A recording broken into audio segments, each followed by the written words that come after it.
बिस्मिल्लाहिर्रहमानिर्रहीम। आवाज़ और तस्वीर की दुनिया के मौजूद दोस्तों, अस्सलामु अलैकुम। उम्मीद करता हूँ कि आप सब दोस्त खैरियत से होंगे। अल्लाह पाक से दुआ है कि आपकी तमाम जायज़ ख्वाहिशात को पूरा अता फरमाए, आमीन। बढ़ते हैं आज की कहानी की जानिब। कहते हैं कि चीज़ें इस्तेमाल करने के लिए होती हैं, लेकिन हम लोग चीज़ों को संभाल करके रखते हैं और इंसानों को इस्तेमाल करते हैं। एक शख्स अपनी गाड़ी धो रहा था। गाड़ी बिल्कुल नई थी, चंद दिन पहले खरीदी गई थी। उसकी बेटी आई और गाड़ी पर स्क्रैच डालने शुरू कर दिए। ये देखकर गुस्से से वो शख्स पागल हो गया।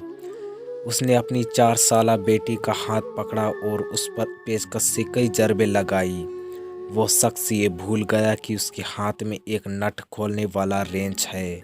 उसने रेंच से अपनी 4 सालाना बेटी के ज़रबे लगाई। बच्ची को अस्पताल ले जाया गया और बहुत ज़्यादा फ्रैक्चर की वजह से बच्ची के ज़ख्मी हाथ की तमाम उंगलियां काटनी पड़ी। जब बच्ची को होश आया, उसने अपने बाप को देखा। आवाज़ और आंखों में दर्द लिए फ़ौरन अपने बाप से पूछा, बाबा, मेरी उंगलियां कब वापस आएंगी? बाप के पास उस बच्ची के सवाल का कोई जवाब नहीं था। वो अफसरदा हुआ और खामोश रहा। वो घर आया और गुस्से से अपनी गाड़ी पर टांगों से ज़रबे लगाने लगा। थक हार के वो कार के पास बैठ गया। उस वक्त उसकी नज़र स्क्रैच पर पड़ी जो उसकी बेटी ने पेचकस से लगाए थे। वो स्क्रैच नहीं थे, उसकी बेटी ने पेचकस से गाड़ी पर एक फ़िक्रा लिखा था, आई लव माई डैड। अगले दिन उस आदमी ने दिल बर्दाश्त ना होते खुदकुशी कर ली। गुस्से और प्यार की कोई हद नहीं होती, ये फ़ैसला आपको करना है।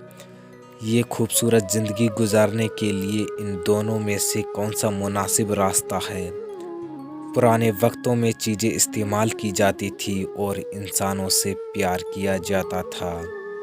हमारे दौर का आलिमिया ये है कि चीज़ों से प्यार किया जाता है और इंसानों को इस्तेमाल किया जाता है।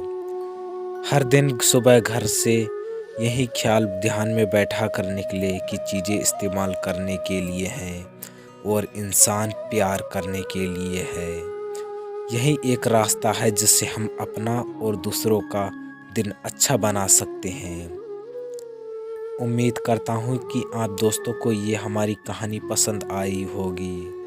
नए आने वाले दोस्तों से गुजारिश है कि हमारे चैनल को सब्सक्राइब कर ले और दिन की ताज़ा तरीन अपडेट्स के लिए चैनल पर मौजूद घंटी के बटन के ज़रूर दबा दे ताकि हमारी हर नई आने वाली वीडियो सबसे पहले आप तक पहुँचे। मुझे दुआओं में याद रखिएगा। ज़िंदगी रही तो अगली बार एक और वीडियो लेकर आपकी खिदमत में हाजिर होऊंगा। तब तक के लिए खुदा हाफिज। अल्लाह पाक आप सब का हाफिज व निगहबान। वालेकुम अस्सलाम। हंसते रहिए और हमेशा मुस्कुराते रहिए।